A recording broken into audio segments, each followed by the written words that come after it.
오늘은 미라클 팩토리의 전일수 대표 모시고 이 부동산 경매에 대한 다양한 이야기 나눠보죠. 대표님 어서 오세요. 네, 안녕하세요. 시청자분들께도 인사해 주실까요? 네, 알겠습니다. 네, 안녕하세요. 오늘은 부동산 경매에 대해서 얘기를 해볼 건데 경매는 리스크가 많은 투자이기도 하죠. 그래서 리스크를 얼마나 줄이느냐 그 싸움을 하는 투자인데 그중에서도 우리 경매를 할 때 어떤 거를 주의를 해야 되는지 오늘 그 부분을 얘기를 하겠습니다. 네, 경매에 관심 많으신 분들은 오늘 이 시간 정말 주목하셔야 될 것 같습니다. 전일수 대표님께서 이야기를 해주신 것처럼 아무래도 부동산 경매는 기존의 부동산을 시세보다 좀 저렴하게 구매할 수 있다는 매력적인 장점이 있지만 또 한편으로는 어떤 리스크가 있지 않을까 하는 걱정과 불안함 있으실 것 같습니다. 오늘 이 시간 전일수 대표와 함께 하시면서 이 부동산 경매에 뛰어들 때 어떤 부분을 주의해야 하는지 중점적으로 살펴보죠. 대표님, 오늘 부동산 이슈 시그널 시간에 한번 자세히 살펴봐 주시죠. 네, 알겠습니다. 자, 우리 부동산 경매를 할 때 리스크가 분명히 존재하는 투자예요. 그렇기 때문에 우리가 어떤 거를 주의를 해야 되는지 그것들을 오늘 알아보도록 하겠습니다. 그래서 가장 먼저 우리가 경매를 할 때 가장 조심을 해야 될 것들 어떤 것들이 있죠? 네, 대항력 있는 임차인의 보증금을 인수하는 경우가 가장 많습니다. 이거를 가장 조심을 해야 되는 거예요. 자, 왜 그러냐? 이 낙찰금 외에 추가로 보증금을 임차인의 보증금을 내가 인수를 하면 시세보다 비싸게 취득을 하는 결과가 생기게 됩니다. 자, 그렇게 되면 우리가 경매를 하는 이유가 없죠. 경매는 시세보다 싸게 사기 위해서 하는 건데 시세 가격이나 심지어 시세보다 높게 내가 부동산을 매수한다고 하면 사실 경매하는 의미가 없어요. 자, 그리고 아파트나 구분상가 등과 같은 집합 건물은 입찰 전에 미납관리비를 반드시 확인해야 됩니다. 미납관리비. 이 미납관리비가 없을 수도 있지만 꽤 많은 시간 동안 공실이 돼 있으면 아파트든 어떤 상가든 이 미납관리비가 굉장히 많이 밀려 있을 수 있으니까 미납관리비는 꼭 확인을 하셔야 되고 이 미납관리비가 실제 판례에서 일부가 승계가 돼요. 낙찰자한테. 그렇기 때문에 우리 경매하는 사람들 입장에서는 이 미납관리비는 반드시 확인을 해야 되는 사항입니다. 자, 임차인의 보증금 인수. 이거는 민사집행법에 따른 경매가 행해진 경우에 임차주택의 경매 낙찰에 따라 소멸이 된다. 네, 이게 기본이죠. 기본인데 다만 여기를 주목을 해주셔야 돼요. 다만 보증금이 모두 변제가 되지 않으면 대항력 있는 임차인입니다. 대항력 있는 임차인. 그러니까 대항력 있는 임차인에만 해당이 되는 거예요. 후순위 임차인은 해당이 안 됩니다. 대항력 있는 임차인은 그러하지 아니하다. 이게 무슨 말이죠? 대항력 있는 임차인은 보증금이 모두 낙찰금으로 변제가 되지 않으면 나머지 금액은 낙찰자가 인수를 하게 된다. 이런 얘기입니다. 자, 그래서 이 대항력 있는 임차인의 권한이 굉장히 큰 거예요. 자, 임차인의 권리, 계약기간, 보증금, 반환받을 권리는 매각 절차상 모두를 통해 소멸을 합니다. 그런데 예외가 있죠. 예외. 우리 얘기했던 대항력인 임차인은 예외적으로 인수한다. 자, 이거를 조심을 해야 됩니다. 임차인의 보증금을 인수할 때는 이런 경우가 생기게 돼요. 자, 임차인의 보증금 인수 두 번째. 대항력 있는 임차인이 있는 경우는 당연히 주의를 해야 돼요.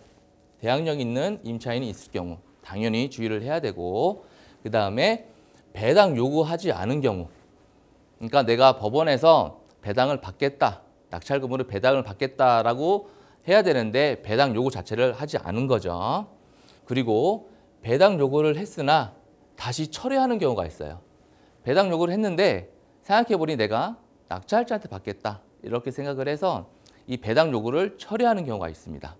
자, 그리고 배당 요구는 했는데 이 낙찰 가격이 임차인의 보증금보다 낮아서 보증금 배당액이 부족한 경우, 이런 경우는 대항력 있는 임차인이라 그러면 내 보증금을 다 받아야 나가는데 낙찰금이 이 보증금보다 낮게 낙찰이 됐으면 낙찰자는 그 나머지 미배당금을 한해서 다시 임차인한테 줘야 되는 상황이기 때문에 그거를 우리는 조심해야 됩니다.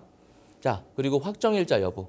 예, 확정일자, 전입, 확정, 배당 요구 이 세 가지가 다 돼 있어야 낙찰 금액에서 배당을 다 받아갈 수 있습니다. 확정일자가 없으면 배당에 참여가 안 돼요. 자, 그리고 조세채권, 임금채권, 공과금 이런 것들이 배당 순위가 임차인 순위보다 먼저 배당이 돼요. 그러니까 우리 소위 얘기하는 당해세 이런 거 많이 들어보실 텐데 그런 것들이 임차인의 보증금보다 먼저 배당이 되기 때문에 예를 들어서 보증금, 임차인의 보증금이 이런 당해세로 인해서 일부만 받는다 그러면 그 못 받은 금액 또한 낙찰자는 인수를 하게 되는 거죠. 자, 대항력이 없는 임차인의 보증금은 배당되지 않거나 부족하더라도 인수하지 않는다. 그러니까 우리가 안전하게 경매 물건을 찾거나 투자하려면 이 대항력이 없는 임차인이 있거나 아니면 소유자가 거주를 하고 있거나 이런 물건을 찾아서 하게 되면 우리가 보다 안전한 경매 투자를 할 수 있겠죠. 자, 임대차 정보를 확인하는 방법에 대해서 알아보겠습니다. 자, 법원 경매 정보 사이트 아니면 유료나 무료 사이트들이 요즘에 많이 있죠. 거기를 통해서 우리가 매각 물건 명세서라는 것을 열람할 수 있어요. 매각 물건 명세서. 굉장히 중요합니다. 자, 매각 물건 명세서는 매각, 그러니까 입찰하기 전 일주일 전부터 열람이 가능해요. 누구나 열람할 수 있습니다. 그러면 그 안에 여러 가지 정보들이 있는 거예요. 매각 물건 명세서는 다르게 얘기하며 이 부동산에 대해서 모든 정보들을 다 담고 있는 겁니다. 그렇기 때문에 우리는 이 매각 물건 명세서를 꼼꼼하게 봐야 될 필요가 있는 거죠. 자, 임차인이 배당 요구를 한 경우, 임차인의 전입 신고일자, 확정일자, 보증금 금액, 배당을 했으면 배당 요구일자, 그리고 등기부 등본상에 말소가 되지 않는 권리, 그리고 기타 여러 관계들을 확인할 수 있으니까 우리는 이 매각 물건 명세서를 잘 보고 투자를 하면 안전하게 투자할 수 있습니다. 자, 우리가 사전에 제가 앞서서 얘기했던 게 미납관리비를 우리가 확인하라고 했죠. 미납관리비 확인. 왜냐하면 승계가 되니까, 일부가 승계가 되니까 경매 투자하는 사람 입장에서는 분명히 반드시 확인을 해야 됩니다. 자, 관리비를 공동으로 관리하는 집합 건물의 경우 주의가 필요하다. 네, 주의가 필요합니다. 자, 이게 어떤 것들이 포함이 되냐면 아파트, 오피스텔, 상가 등이 여기에 속하죠. 네, 여기에 속합니다. 이 내용을 우리가 이제 판례 내용을 좀 보면 조금 더 이해를 쉽게 하실 수 있을 거예요. 자, 집합 건물의 공용 부분은 전체 공유자의 이익에 공유하는 것이어서 공동으로 유지, 관리해야 하고 그에 대한 적정한 유지 관리를 도모하기 위해서 소유되는 경비에 대한 공유자 간의 채권은 이를 보장할 필요가 있다. 그러니까 이 사건 아파트의 특별 승계인, 그러니까 낙찰자죠. 입주자의 체납관리비 중 공용 부분은 승계하여야 한다고 봄이 타당하다. 그러니까 이게 무슨 말이냐? 관리비도 전용, 공용이 있습니다. 근데 이 공용은 여러 전체 공유자가 쓰는 것이기 때문에 이건 특별 승계인, 낙찰자가 승계하는 것이 마땅하다. 이렇게 판결이 났죠. 그리고 공용부분 관리비에 대한 연체료는 특별 승계인 낙찰자죠. 승계되는 공용부분이 관리비에 포함되지 않는다. 자, 이건 무슨 말이냐면 우리가 관리비를 안 내면 연체금이 붙잖아요. 그 연체금은 승계가 되지 않는다. 이 의미입니다. 자, 그리고 관리단의 다시 한번 볼게요. 이 관리단의 단수는 불법행위예요. 예, 그래서 이제 책임이 발생을 하고, 그러니까 이게 관리비를 안 낸다고 그냥 무턱대고 단수를 하기가 어려워요. 예, 그래서 관리단의 불법적인 단수로 인해서 사용하지 못했다면 그 기간 동안에 발생한 관리비를 부담하지 않는다. 그런데 우리가 이제 이런 판례나 이제 이런 것들을 보면 연체료는 승계가 안 되고 공용부분만 또 승계가 되는구나. 우리가 이렇게 알 수 있는데 실제 우리 경매를 하다 보면 이 실무에서는 관리비를 전액을 전부 낼 것을 관리사무소에서 대부분 요청을 많이 합니다. 그래서 이 부분은 이제 관리소 측하고 잘 얘기를 해서 이제 풀어가면 될 것 같고요. 그리고 만약에 이 관리비가 너무 크다 그러면 나중에 또 소송으로 가서 일단은 다 내고 나중에 부당이익 반환 소송 이런 것들을 통해서 다시 진행을 하면 될 것 같습니다. 자, 다음 내용을 보면 집합건물 관리단이 전 소유자 특별 승계인 낙찰자에게 승계한 공용부분 관리 등 전 소유자가 체납한 관리의 징수를 위해 단수 등 조치를 취한 사안에서 관리단이 사용 방해 행위가 불법 행위로 구성을 합니다. 그렇기 때문에 이런 불법적인 사용 방해 행위로 인해서 이 소유자가 건물을 사용하거나 수익하지 못하였다면 이 관리단에 대해서 그 기간 동안에 발생한 관리비 채무를 부담하지 않는다고 보아야 한다. 이렇게 판례들이 나와 있으니까 우리가 미납관리비가 있다라고 한다면 이런 것들을 가지고 관리사무소 측하고 잘 얘기를 풀어서 납부를 하면 되겠죠. 전체 다 낼 필요는 없을 건데 이런 거를 근거로 해서 우리 관리 쪽하고 얘기를 잘 하면 될 것 같습니다. 부동산 경매할 때 이런 주의사항들이 있으니까 우리는 이런 것들을 잘 파악을 해서 안전한 경매 투자 하셨으면 좋겠고 전문가들과 상의를 하셔서 상담을 받으시고 조언을 받아서 투자를 하시기를 바랍니다. 네, 오늘 부동산 이슈 시그널 시간에는 전일수 대표와 함께 이 부동산 경매 투자를 할 때 주의사항 알아봤습니다. 아무래도 부동산 투자는 내 돈, 목돈이 들어가는 투자이기 때문에 이 주의사항들을 잘 관리하는 것들이 무엇보다 중요하다고 할 수 있겠는데요. 방송 보시면서 더 궁금하신 내용 있으시거나 좀 헷갈린다 하시는 분들은 언제든지 저희 상담 창구로 연락 주시면 됩니다. 02-2128-8562번으로 전화, 문자 상담 모두 열려 있습니다. 자, 다음은 부동산 투자 시그널로 이어가 볼 텐데요. 부동산 경매 물건들을 하나하나 심도 있게 살펴보는 시간입니다. 오늘은 무려 강남구에 있는 아파트 물건인데요. 자, 물건 분석 자세하게 좀 부탁드릴게요, 대표님. 네, 오늘은 서울 강남구에 위치한 경매 물건을 살펴볼 건데요.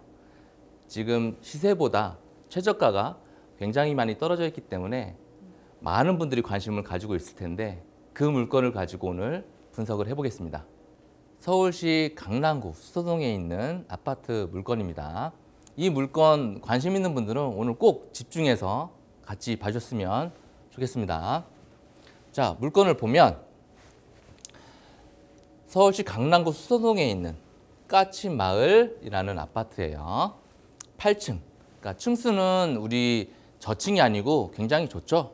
네, 중층이에요. 자, 건물 면적을 볼게요. 전용 평수가 10평 정도가 돼요. 그러니까 되게 큰 평수는 아니죠. 그리고 최초 감정가가 8억 9,900이었는데 한 번 유찰이 돼서 7억 1,920만 원까지 20%로 저감이 된 물건입니다. 자, 이 물건 계속 물건을 살펴볼게요. 요즘에 이제 이런 기사들이 많죠.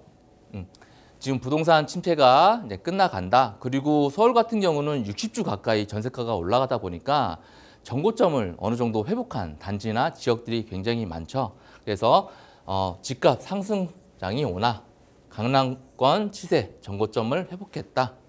심지어 강남 아파트를 팔면 강북에 두 채를 산다라고 하죠. 평당가는 계속 올라가고 있고 이렇기 때문에 오늘 이 아파트 경매로 내가 싸게 접근할 수 있다라 그러면 굉장히 좋은 물건이 될 수 있는 거예요. 자, 그러면 계속 물건을 볼게요. 단지 정보를 보죠. 세대수는 한 1,400세대 정도 되죠. 그러니까 대단지고 이게 총 15층. 아까 우리 8층이었죠. 그러니까 총 15층 아파트의 8층 물건입니다.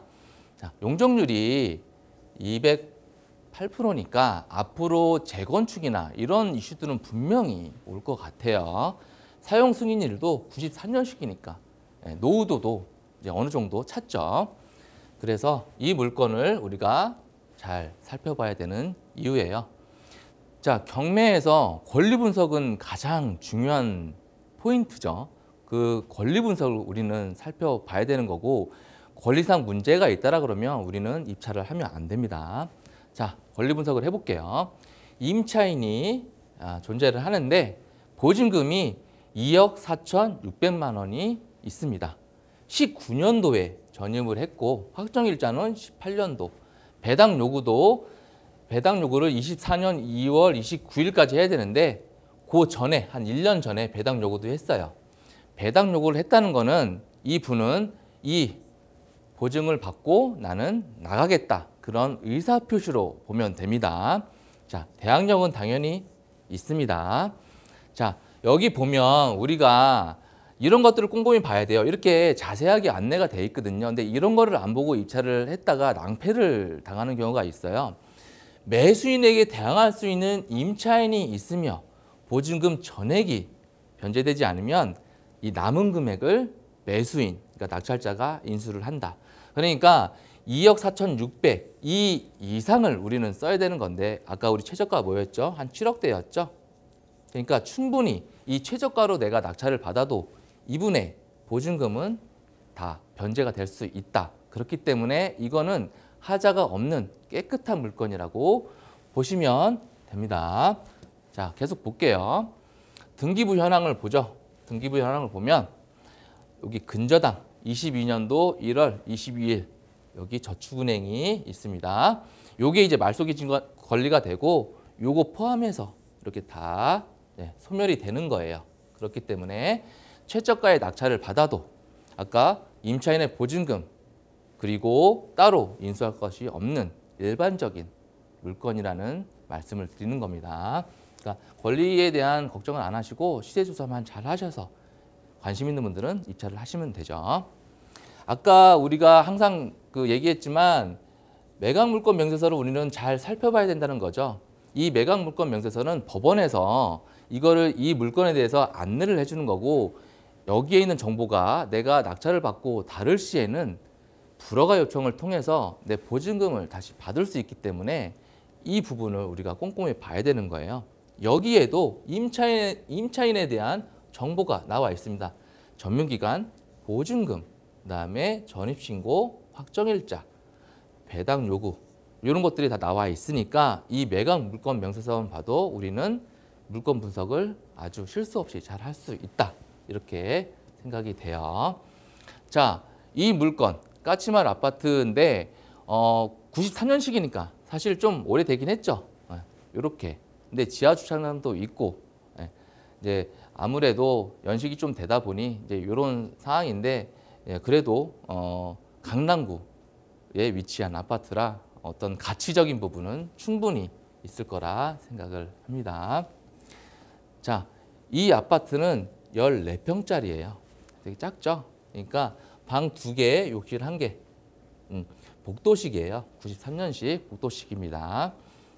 이거는 이제 혼자 살거나 아니면 1인, 2인 가구들, 신혼 부부들이 살기에는 나쁘지 않은 평수라고 생각을 합니다. 자, 실거래 현황을 좀 보죠. 실거래 현황을 보면 올해 4월 달에 11층이 8억 5천만 원에 거래가 됐습니다. 거래가 됐고 이게 쭉 그래도 3월, 2월 이렇게 월마다 거래가 찍히고 있어요. 자, 전세도 지금 5월 달에 이렇게 거래가 됐는데 전세 거래는 꽤 잘 되고 있는 걸로 보입니다. 11층, 13층 뭐 이런 것들이 한 3억대 초반에 이제 전세로 거래가 되고 있는 거죠. 자, 그러면 이 물건 현재 매물들이 얼마대 나와 있나 이제 그걸 봐야죠. 우리가 이제 이런 거를 봐야 내가 얼마에 입찰을 할 건지를 판단을 해볼 수 있으니까. 자, 이 물건을 보면 8억 5천부터 중층이 있고 9억 5천까지 있습니다.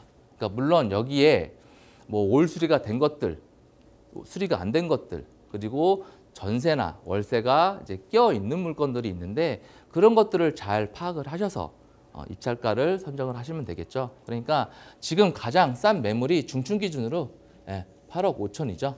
근데 아까 우리 최저가 7억대죠. 그러니까 충분히 최저가 대비 현재 매물로만 봐도 메리트는 있는 가격까지 차감이 된 거예요.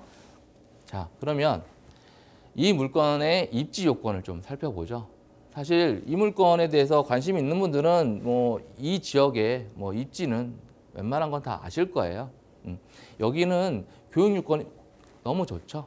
그리고 이런 공원, 자연 환경도 굉장히 좋고 3호선 이런역이 도보로 5분도 안 걸리는 거리에 있고 그리고 수인분당선 또 이제 3호선 수서역까지 이용을 할 수 있습니다. 이 수서역은 GTX-A가 이제 가는 곳이니까 한 1km 거리에 있어서 3호선, GTX, 수인분당선 이런 것들을 다 우리가 이용을 할 수 있는 입지라고 보시면 되고 주변에 이제 호재들이 있어요. 여기에 영동대로 그다음에 삼성역 복합환승센터 개발이 있는데 그리고 수서 역세권에 이런 백화점들이 27년도에 입점을 한다 그러니까 현재보다 더 좋아질 입지라고 생각을 합니다.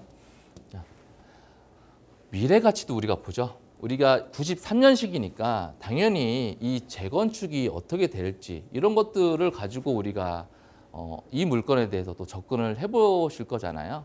자, 그러면 이제 기사가 올해 난 것들이 수서 이런 재건축 어떤 차량 기지 개발 이제 호재들 뭐 이런 이제 뉴스들이 나오고 있고 그리고 인근 수서동 까치마을도 예비 안전 진단 절차를 시작을 했다.